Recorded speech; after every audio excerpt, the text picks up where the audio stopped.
Welcome back into the Edge here on VSiN, the sports betting network. Oh, time flies so much. VSiN.com/subscribe. Make sure you check it out. VSiN Plus subs are free until a major sport returns. That means you get points for weekly out every single Wednesday, out right now. Make sure you check that out every single week, 10 a.m. Pacific time on Hump Day, and much more. Live shows, replays, afternoon emails. Sometimes Bill just sends like little emojis to you saying, "What's up? How you doing?" So check it out. VSiN.com/subscribe. And maybe, just maybe, Mitch Moss will email you personally and tell you how much he appreciates you. VSiN.com/subscribe. I made that up.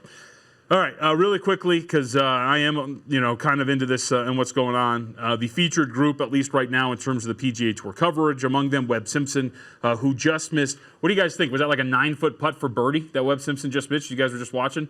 I think in that range. So he's sitting at 5 under, a little bit of a missed opportunity there for Webb Simpson. But again, your leaders still remaining the same. The quartet at 4 under, Seamus Power among them, as is Bryson DeChambeau, who had a fantastic day. So we'll see if any of this featured group can actually get it going and maybe start to push here for the top of the leaderboard. Nate Lashley, your defending champ, sitting at even, taking the tee right now over at 3. Let's see, anything else to update on the tournament worth noting? It doesn't look like it. So let's get to Major League Baseball. All right, National League West is our division to preview today. Not surprising, the Los Angeles Dodgers at the top of this division in terms of the odds to win it, a 1-7 favorite to take the NL West in this shortened 60-game season. 2 teams right behind them in terms of 10-1 odds: Arizona Diamondbacks, San Diego Padres, Colorado Rockies at 30-1 to take this bad boy, 200-1 for the San Francisco Giants to make a dent if possible. So, went into this thinking, because you have a -700 favorite to win this division, that obviously this is about, if there is any case, this is about making a case for anyone else to win the division other than Los Angeles. I don't need to spew all the wonderful and beautiful poetic things about the Los Angeles Dodgers, about their pitching staff with Walker Buehler near the top, which is absolutely loaded, and Clayton Kershaw, who, yes, is getting older and the velocity is going down, but is still extremely effective as a starting pitcher, to the depth in their bullpen, to the fact that their bench could probably trot out a starting a lineup of 9 guys that would actually be really effective. The fact that the lineup is really balanced with left-handed power. We know what the Dodgers are. So let's take a look at the Arizona Diamondbacks, because I think this is interesting, the perception of the Arizona Diamondbacks versus the San Diego Padres. So now we noted that in that market, right, by the way, in terms of the odds to win the NL West, both teams sitting at 10-1, and yet to win the National League, Padres are at 15-1, Diamondbacks are at 25-1. To win the World Series, Padres are at 30-1, Diamondbacks are at 50-1. Market clearly has a little bit more respect for the San Diego Padres at this point right now than they do for the Arizona Diamondbacks. They're kind of the sexy, young, and up-and-coming team. I personally lean a little bit more towards the Arizona Diamondbacks. And by the way, their win totals, the Arizona Diamondbacks, despite the fact that the futures market is a little bit lighter on the Padres, again, 15 to 30-1 respectively for the pennant and the World Series.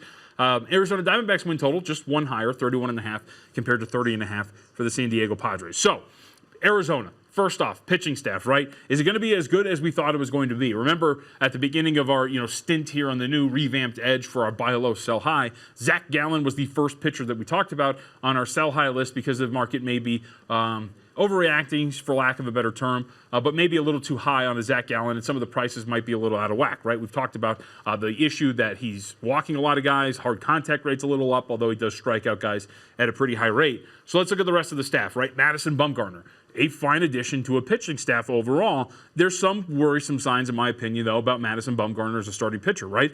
He is giving up more and more fly balls each and every year. In 2019, it was a career low ground ball to fly ball ratio, 0.86. His ground ball rate, 35.8, was a career low, or career high, career low, sorry. His hard hit rate, a career high as well, 43.8. So these, to me, are worrisome signs for a guy like Madison Bumgarner, who's going to be near the top of your staff. Right, Robbie Ray, also part of the staff, one of my favorite pitchers to watch. The guy is a strikeout machine. It's nuts. For Robbie Ray, though, essentially a fly ball pitcher, really dead even in terms of the ground ball to fly ball ratio. He's got a little bit of a home run problem. Home runs per 9 last year was 1.5, so 1.5 homers every 9 innings. The home run to fly ball ratio, not good at all, sitting at 20%. So Robbie Ray's got great strikeout numbers, but you worry about his command, and you worry about the fact that he gives up a lot of home runs, and that's not a recipe for success. If I give up free runners and I'm also having an issue keeping the ball in the park, it's not something that you want out of your starting pitching. Outside of Robbie Ray, Zach Gallen, Madison Bumgarner, I will say, like, Luke Weaver provides something really interesting. Like, this rotation's not terrible, right? I think I'm kind of going at the weaknesses a little strong, but the rotation, I think, overall for the Diamondbacks, it's really intriguing. I would give a little bit of an edge maybe in terms of the rotation to the San Diego Padres, because the Padres, in terms of their young staff, have a lot of good young talent that has really high upside. I think the question is, do they reach their upside right this season, or is it a few years to come? And again, over a 60-game sample size, what's going to happen? Chris Paddock, a guy who, a lot of people liked Chris Paddock last year, and there was a lot of signs to like about Paddock last year. I think was he the one that showed up in the cowboy hat? Regardless, 142 thirds innings last year, 333 on the ERA. The xFIP was very respectable, 405, so there's a little bit of a difference there, but nothing worth worrying about or buying low or selling high on. Strikeout numbers are solid. The walk rate's good. The issue with Paddock was the home runs, kind of like Robbie Ray, 1.47 in terms of the home runs per nine.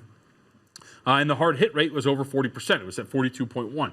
Somewhat worrisome and things that you want to look at with a pitcher, but overall the metrics are solid.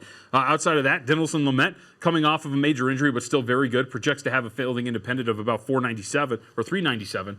So there's a lot to like about the staff. But I think the edge to me, when I'm looking at this overall, when you look at the futures market, when you're looking at the difference between the Padres and the Diamondbacks, if I'm making a case for one of these other teams to win this division, the edge to me goes with Arizona because of the lineup, because I think the lineup is actually really interesting for the Arizona Diamondbacks, right? Sterling Marte projected to hit 289 in the leadoff spot.